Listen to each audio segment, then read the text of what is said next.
announced intention now to issue an executive fiat extending de facto amnesty to millions of illegal immigrants, despite his clear public record on the limits of his presidential powers. Here he is in 2011. With respect to the notion that I can just suspend deportations through executive order, that's just not the case, because there are laws on the books that Congress has passed. Despite that, it required only a year then before he reversed himself and issued an executive order halting deportations for so-called dreamers, illegal immigrants who came to this country as children. And for the past 2 years, Mr. Obama has publicly acknowledged both his responsibility to enforce immigration laws and the limits of his power as president. I'm the President of the United States. I'm not the Emperor of the United States.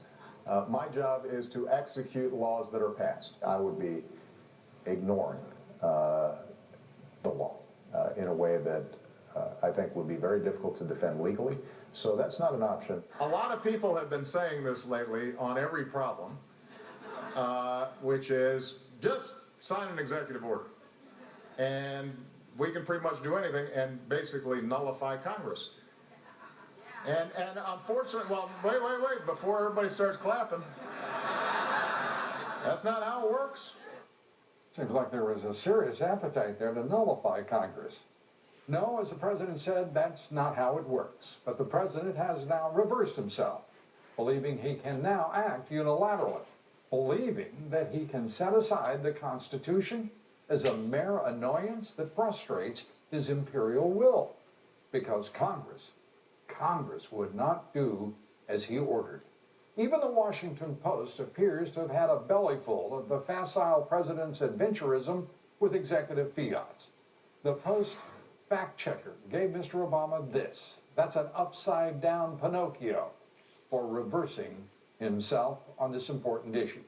And the Washington Post editorial board that today wrote, quote, Mr. Obama may find a constitutional way to rewrite the nation's immigration laws, but in his frustration with democracy, he is likely to prove his point. Unilateralism will not make the system work. And if it's more compelling, Mr. President, listen to your statements on unilateralism of the past almost 6 years. And if indeed more persuasive, take your own advice, and I urge you to do so. You often talk about being on the right side of history. And we call upon others to join us on the right side of history. In the last 1 year, we're on the right side of history. Nothing's going to stop us from getting this done, because we're on the right side of history. The United States of America has stood on the right side of history.